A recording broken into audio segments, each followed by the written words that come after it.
Hai gengs, apa kabar? Senang sekali berjumpa dengan geng semua. Salam kenal dan salam sukses dari BCNQ. Mari tetap jaga semangat kita masing-masing, tetap pantang menyerah. Mari terus berbuat kebaikan, ayo terus berburu kesuksesan dan selalu berpikir positif atas apapun yang sedang terjadi di seputar kita. Geng, video kali ini pembahasannya adalah mereka sukses karena tidak membatasin diri sendiri. Sebagaimana diketahui gengs, bahwa setiap individu itu memiliki potensi yang hebat. Potensi hebatnya ada di mana? Yakni terletak di bekal yang luar biasa dari Yang Maha Kuasa, kapasitas otak, dan kapabilitas fisik. Yang menjadi persoalan besar adalah apakah saat menjalankan kehidupannya, individu tersebut betul-betul mengeksplorasi potensi hebat yang ada di dirinya? Apakah yang bersangkutan betul-betul memanfaatkan secara optimal potensi hebat yang ada di dirinya? Ataukah potensi yang hebat yang ada di dirinya itu dianggurkan selama periode kehidupannya? Gengs, bila seseorang pada akhirnya mengeksplorasi potensi hebat yang ada di dirinya, maka bisa dipastikan bahwa yang bersangkutan akan melahirkan kinerja ataupun karya yang luar biasa. Bisa jadi kinerja dan karyanya itu mengagetkan dirinya dan juga sekaligus mengagetkan orang-orang yang ada di sekitarnya. Geng, di video part kedua ini kami akan menyampaikan beberapa individu yang patut kita jadikan sebagai inspirasi bagaimana yang bersangkutan memaksimalkan pemakaian potensi hebat yang ada di dirinya. Yang pertama adalah seseorang yang bernama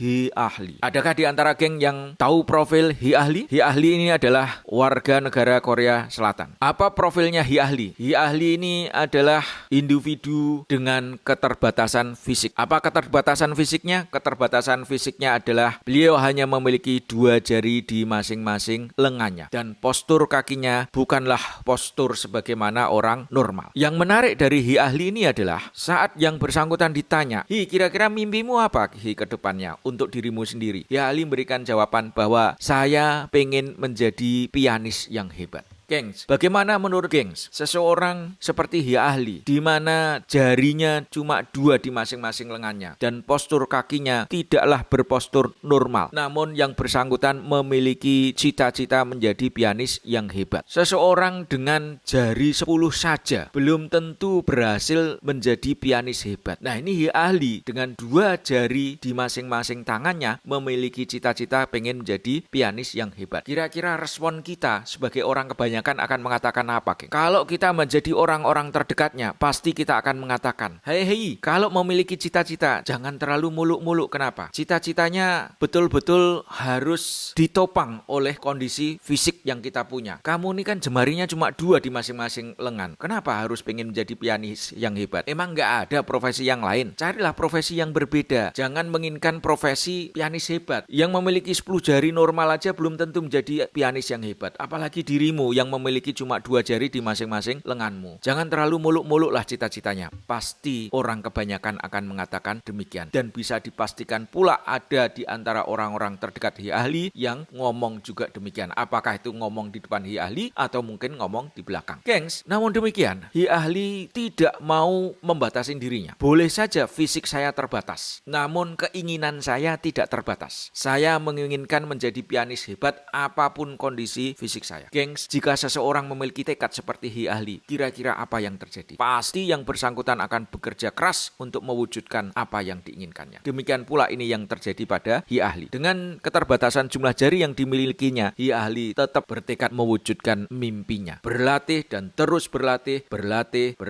dan berlatih. Apa yang terjadi, gengs? Yang terjadi adalah Hi Ahli akhirnya mendapatkan pengakuan menjadi pianis yang hebat. Beliau mampu memainkan fantasi impromptu karya Friedrich Chopin yang dikenal sangat lincah, sangat rumit permainannya. Namun itu semua bisa dimainkan Hi Ahli dengan sempurna sehingga beberapa kali mendapatkan standing applause dari audiens yang mendengarkan permainan Hi Ahli. Geng, kisah Hi Ahli ini memberikan pesan moral yang kuat buat kita semua bahwa bila individu tidak membatasi dirinya, maka yang bersangkutan bakal berhasil menghasilkan kinerja dan karya yang luar biasa. Kisah yang lainnya, gengs, yakni seseorang bernama bernama Nick Vujicic. Kisah Nick Vujicic ini menampilkan kisah yang seperti apa? Gengs, bila gengs googling dan mengetik nama Nick Vujicic, maka di situ akan terlihat bagaimana profil Nick Vujicic. Nick Vujicic mengalami keterbatasan fisik lebih parah dibanding si ahli. Nick Vujicic tidak memiliki tangan, tidak memiliki kaki. Jadi Nick Vujicic tanpa tangan, tanpa kaki. Beliau memiliki tapak kaki yang tidak sempurna, posisinya pun di pangkal paha, di dekat tubuhnya. Nah, yang menarik dari Nick Vujicic ini apa, geng? Di kondisi fisiknya yang amat sangat terbatas, Nick Vujicic bertekad untuk bisa hidup mandiri tanpa tergantung pada bantuan orang lain saat menjalankan aktivitas-aktivitas yang diinginkannya. Geng, bisa dibayangkan dengan postur tubuh yang terdiri cuma badan dan kepala. Bila Nick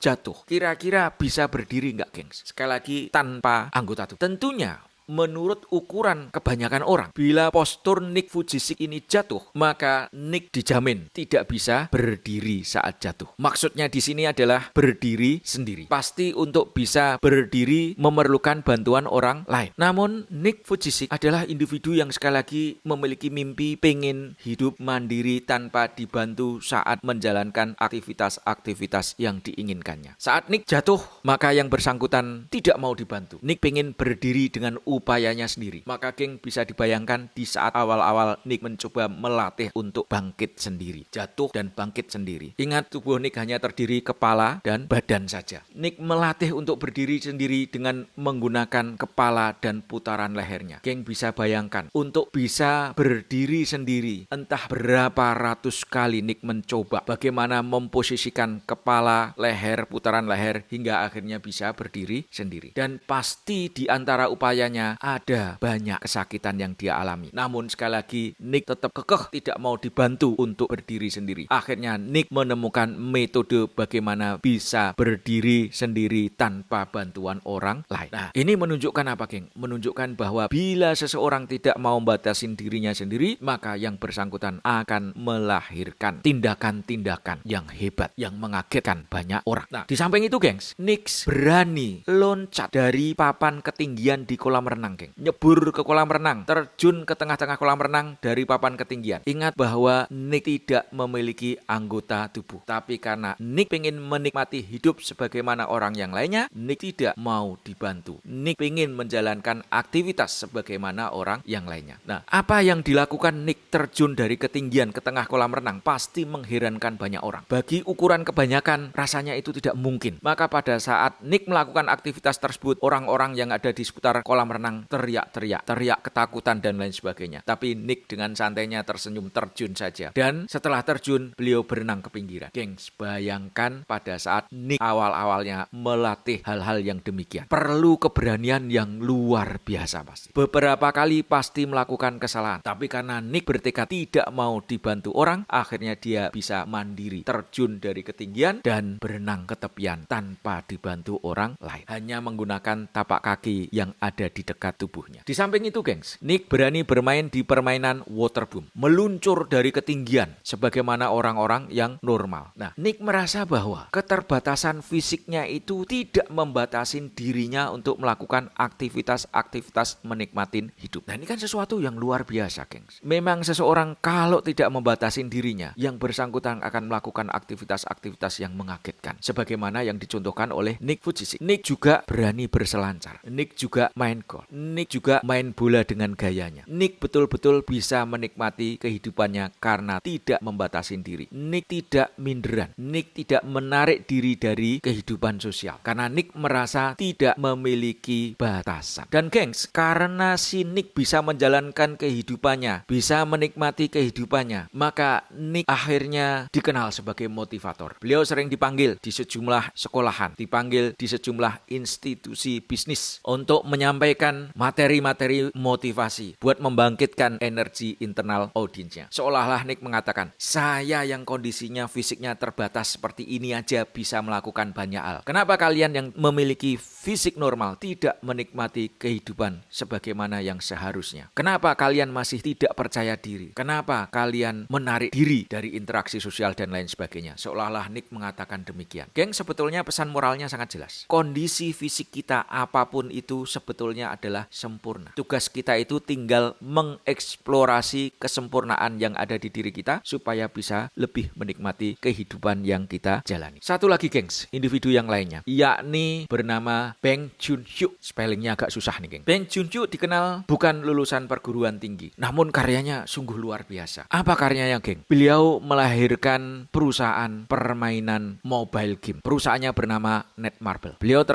tercatat sebagai salah satu orang terkaya di Korea Selatan. Bila melihat pendidikannya geng, nggak mungkin rasanya si Baek Jun-hyuk ini bisa memiliki perusahaan mobile game. Karena beliau ini non katanya cuma lulusan SMA. Lulusan perguruan tinggi aja belum tentu menghasilkan karya yang bergerak di teknologi. Apalagi sekelas Baek Jun-hyuk yang hanya lulusan SMA. Namun sekali lagi Baek Jun-hyuk tidak mau terbatasi dengan kondisi pendidikannya. Baek Jun-hyuk hanya berpikir bagaimana melahirkan mobile game terlepas pendidikannya apa. Dan hasilnya sungguh luar biasa. Sekali lagi pesan moralnya adalah di saat seseorang tidak membatasi dirinya sendiri, maka yang bersangkutan bisa dipastikan akan mengeksplorasi potensi hebat yang ada di dirinya sesuai minatnya masing-masing. Dan hasilnya mengagumkan banyak orang. Nah, geng, bila kita berkaca kepada diri sendiri, apakah selama ini kita masih banyak membatasi diri kita? Apapun itu bentuk batasannya. Bila kita masih banyak terbelenggu oleh berbagai pembatasan yang ada di diri kita, maka bisa dijamin potensi hebat yang ada di diri kita tidak kita eksplorasi secara optimal. Artinya potensi hebat yang ada di diri kita lebih banyak nganggur selama masa kehidupan kita. Kan ini sangat disayangkan, geng. Oke, gengs, sekian dulu video kali ini. Mari tetap menjaga semangat kita masing-masing, tetap pantang menyerah, mari terus berbuat kebaikan, ayo terus berburu kesuksesan, dan selalu berpikir positif atas apapun yang terjadi di seputar kita. Jangan lupa untuk subscribe, like, comment, and share. Terima kasih, sampai ketemu di seri video berikutnya.